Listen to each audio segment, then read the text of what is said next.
Here you go. Oh, beautiful. Remember when I found that skull and placed it in my green bottle blues enclosure?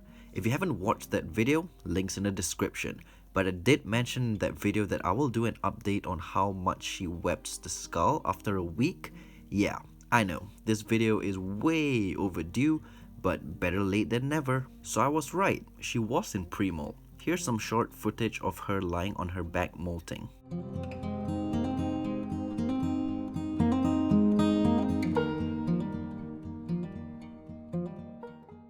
One day later and she is out of that old skin.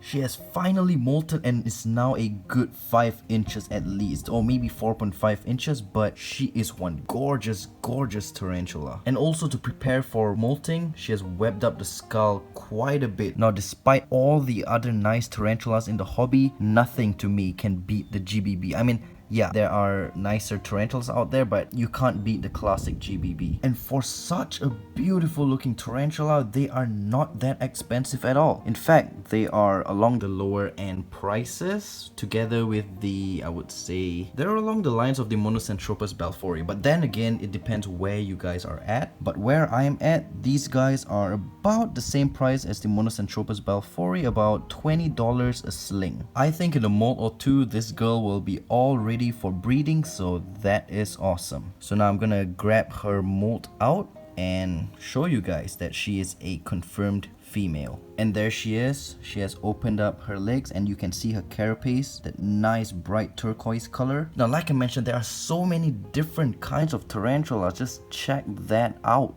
There are orange ones, there are green ones, there are blue ones. I mean, the GBB is blue as well, but there are rustic looking ones. There are ones with pink. We even have ones that are like metallic blue. And out of all those, to me, you still can't beat the classic GBB that has 3 colors on one body. Like literally, orange for the abdomen, dark blue for the legs, and a nice turquoise greenish blue carapace. Man, you just can't get a tarantula with this color combination at a really decent cost. If you want to get a tarantula with so many different colors, for example the T. Celadonia, yeah, that one will cost you a bomb, probably like $600. Compared to this, which is about $20, again, depends where you're at. But come on guys, you can't beat the classic GBB. I mean, it webs up like crazy. It's such a good display tarantula. It's always out in the open. She actually has a little burrow over there where she sometimes hides behind, but she is out like 95% of the time. And usually like the beautiful tarantulas, the high-end ones like the T. Celadonia, they have specific housing requirements, but the GBB, it's probably the easiest tarantula to look after. Like seriously, all you gotta do is keep them bone dry. They like it really dry, and you don't even have to worry about misting them. You just keep them dry with a water dish. Or speaking of water dish, we gotta fill that up in a bit. You don't even need a lot of substrate. Like she only has, I would say, 3 inches of substrate. I mean, it's always better to give them more substrate so they have the opportunity to burrow, but even with 3 inches of substrate, she improvises and makes her little burrow behind. But if you're gonna give a little bit of substrate, you're gonna have to give anchor points like this skull. Anchor points meaning where they will attach their web and just web all around the place. If you don't have any anchor points, they'll just lay a flat mat on the ground, which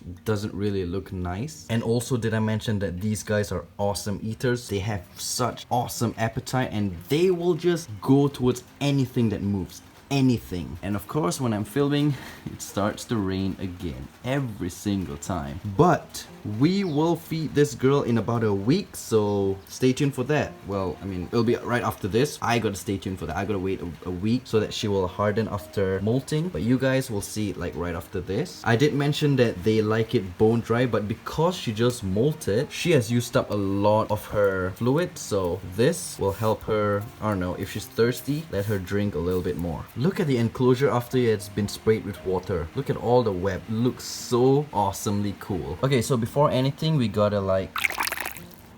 Sorry guys, very small water dish, so... So your tarantula just molted and you want to sex it. What do? Get the mold, spread out the abdomen, and look over here. Like right where my nail is, you see that little flap over there? That means it's a female. This is not a how to sex a tarantula video, so I'm just gonna show you that real quick just in case you don't know. But yeah, that'll be it for today's video, today's part of the video. We will be back after a week and feed her. Alright, so now as you can see, after she has molted, she has already started to web up the entire skull, which is awesome. That's what we wanted her to do. And I did promise you guys we're gonna be feeding her, so which will be the most juicy superworm? This one perhaps? Oh, I see you coming out. Are you ready for a superworm, girl? Okay, let's put it over here and go get it. You know you want the superworm. Here you go. Oh, beautiful. That's a good girl now. That's what we want. Whew, beautiful. So guys, if you enjoyed this video, be sure to thumbs it up. If you didn't, you're free to thumbs it down. Now, if you're new to this channel, be sure to subscribe. Hit that little notification bell so you'll know when I upload in the future. And yeah, if you'd like to support through Patreon, there's a link in the description below, together with these social media links. So feel free to go check those out. Till next video, you guys take care and we'll talk later. Peace.